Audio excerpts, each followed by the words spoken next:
Now that I have completed my major bulk canning projects, which I like to, whenever I have a lot of produce that I really need to clear through kind of quickly, I go through what I consider my bulk canning that really plows through a lot of produce in a fairly quick manner. So like my pears in syrup or my pears in honey recipes is what I generally tackle first. So by doing those two recipes, I was able to clear out 6 cases of pears in fairly short order. So in our holdover stock pot, I've got approximately 40 pounds of pears that I've got peeled and sliced and holding over in a solution that has a non-browning agent already in there so that I can work through our next group of canning projects for this afternoon. So what I'm going to work on today, or at least next, is a brand new canning project for myself, which is a Bourbon Vanilla Pear. And it's something that normally uses a lovely dessert pear, which is a antique variety called a Secco pear. And unfortunately, I don't have access to those, so I'm using my D'Anjou, I think is how you say the type of pear. And I'm down to my red D'Anjous. So we're going to use that, and instead of using pear halves, I'm just using my normal sliced pears because that's just how I prepare all my pears to make everything quick and easy on myself. So what I've got in my stock pot already, and I'm going to double this recipe, and I'm also going to put it in my quart jars instead of in pints because I have a little bit more quart storage than I have pint storage in my pantry. Is for a single recipe, you are going to need the following: 3.5 cups of water, a cup of honey, a half a cup of bourbon, a tablespoon of lemon juice, 1 vanilla bean, and 4 pounds of pears. And again, I'm going to be doubling this. So in here, I already have my honey. And for the honey, I'm using my Azure, and I'm using the berry and wildflower honey. And this particular container, which is why I think it might have been on sale, it's a little bit stiff, so it's almost like it wasn't fully extracted, but the flavor is absolutely excellent. I've used it in quite a few recipes, and it's not seeming to affect that. I haven't used it in tea. When I got the 3-pound jar, it was liquidy. So I don't know why it's not liquidy in the gallon. So no idea what the difference is on that. And I've got my water in here. So I'm going to add in my lemon juice. And I don't have an actual bourbon, but I do have some Jack Daniel's Green Label. And according to the internet, some places say Jack Daniel's is a bourbon, but it goes by Tennessee whiskey. Others say it is a whiskey because it's in oak barrels. I have no idea.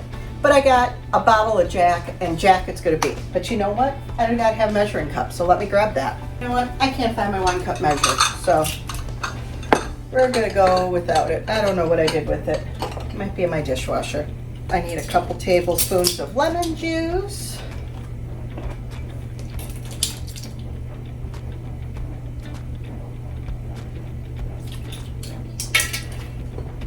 And I'm going to need a cup of bourbon.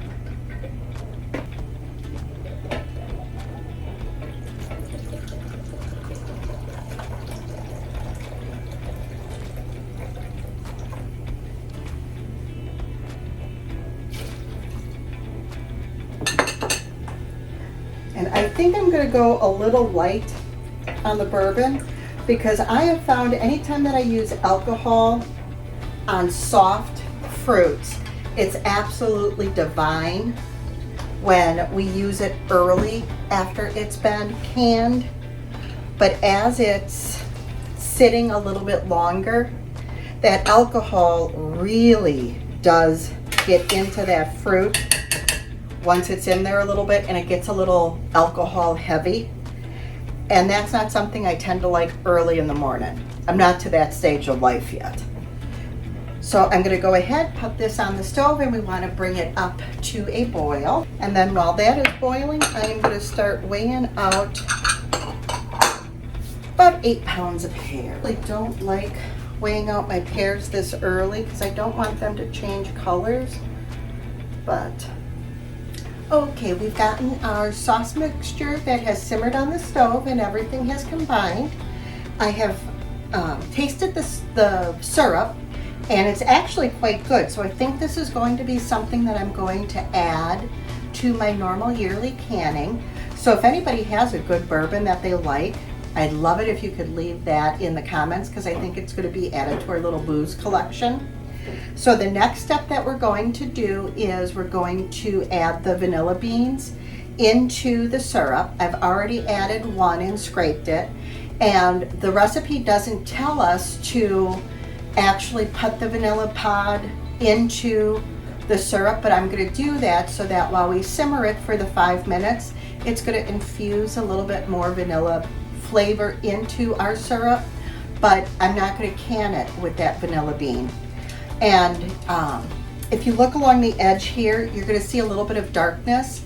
That is actually the inside of the first vanilla bean and the first couple of scrapes of the second vanilla pod. So if you've never worked with a vanilla bean before, this is what it looks like, and you just take a paring knife or a small knife and you slice up the vanilla bean vertically, and then you just open it up, and then I just take the back side of my knife. I don't take the cutting edge of my knife.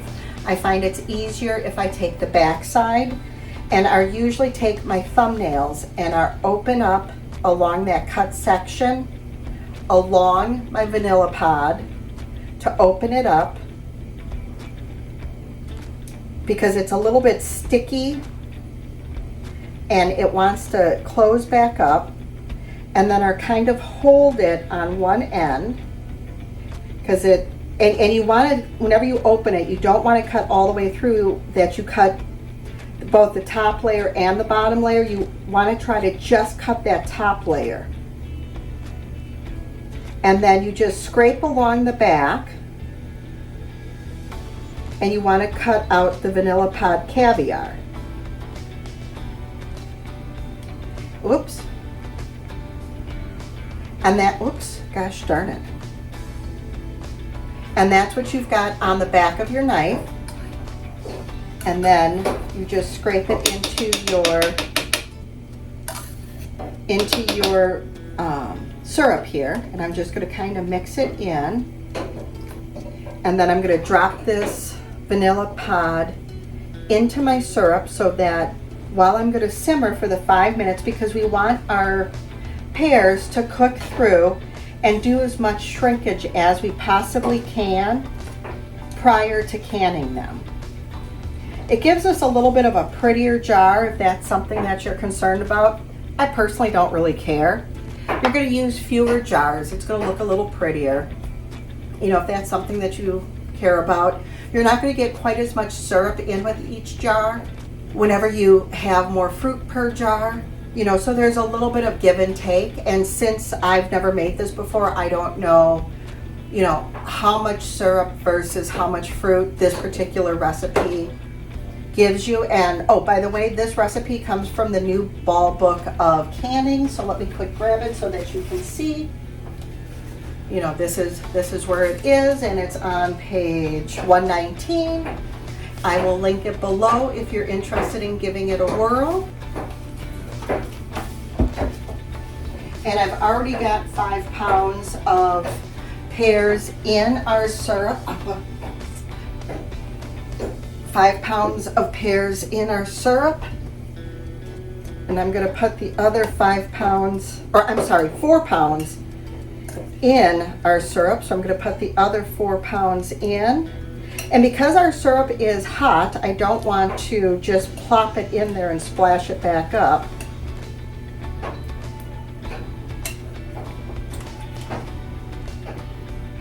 And I might also have a little bit of the liquid that the pears were in after I sliced them to prevent them from browning. And you can see how brown they have gotten with just that little bit of exposure and oxidation of being out of the non-browning liquid, just with that few minutes of waiting while I did the preparation on our vanilla beans. So you can see how touchy pears can be. So if it's very important for you to have really nice white pears, you might want to not weigh out your pears until the very last moment. And as you're weighing them out, put them directly into your syrup rather than weighing out the entire poundage before you drop them into your syrup.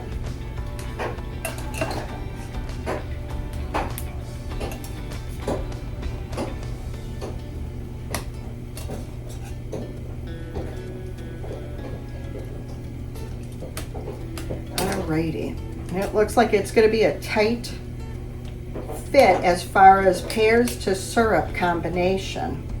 I want to make sure that I get all the vanilla bean caviar down into this pear syrup before I put it onto the stove. And I did have a little bit of the juice in the bottom here that I kept my pears from getting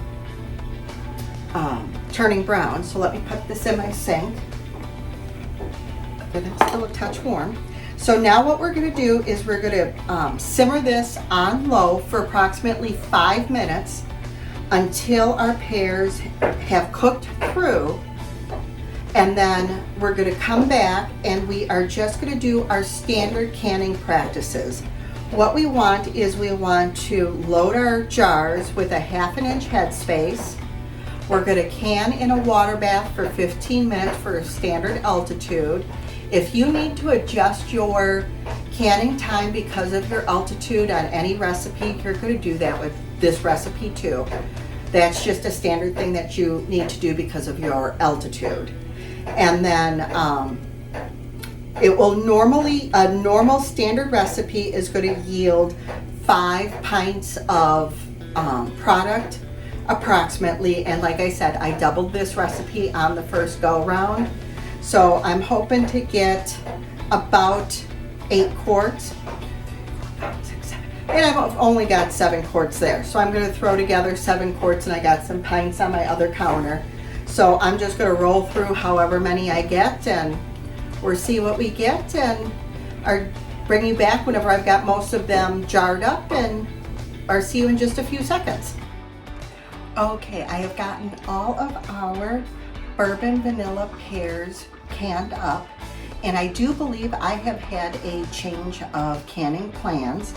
I have tasted our little project here, and I know I've already doubled this particular recipe, and I had a list of other projects that I wanted to get done, and I've only got 2 more quarts that are washed and ready to go for today because everything else was planned for smaller quantities in pint jars, which I have 2, 4, 6, 8, 10, 12, 14, 16, 20. I have 20 pints and probably 15 half pints and maybe 10 quarter pints or little 4-ounce jam jars out on my other counter over there for what I had planned on doing for the rest of the afternoon. But this is beyond amazing. So I think I might actually do another run of these because these are just so good. A double batch ended up with 4 full quarts and a quart of the juice or syrup. And I did throw in the 2 vanilla pods in here, and I do have a little tiny bit, maybe a little bit less than a 1/4 cup, maybe 1/8 of a cup of the syrup left. And what I think I'm going to do with the syrup is either use it for like a water kefir or maybe flavoring the raw milk yogurts or ice cream, or maybe thickening it up as a topping of some descript or using it on waffles or pancakes. It is absolutely so freaking delicious. It is unbelievable. This is definitely going to be one of the new favorites. I absolutely love this. So it's certainly going to be a new standby. You do not taste any sort of booze whatsoever. I mean, you can taste like the caramel flavor that Jack Daniel's has, but you don't taste like the booze that Jack has. So you got like that vanilla and caramel that Jack gives you, but you don't get the whoo Jack. It's just absolutely delicious. And the green label has a smoother taste than the black label does. So the taste is a little bit different than the black label. But all in all, absolutely divine. I mean, 10 out of 10, gotta try. So let me pop this in my canner to get the water bath going on this so I can go ahead and mix up another batch. And when I start another recipe, I will bring you guys back so that we can go on that little adventure together. Because I am pretty sure all of my canning, at least with the pears, is all going to be new recipes from this point forward. Because I did have, 160 pounds to plow through, and I've got, the 40 pounds in here, and I've got 2 more cases left to peel, and then I am done with my pears from this month's Azure order.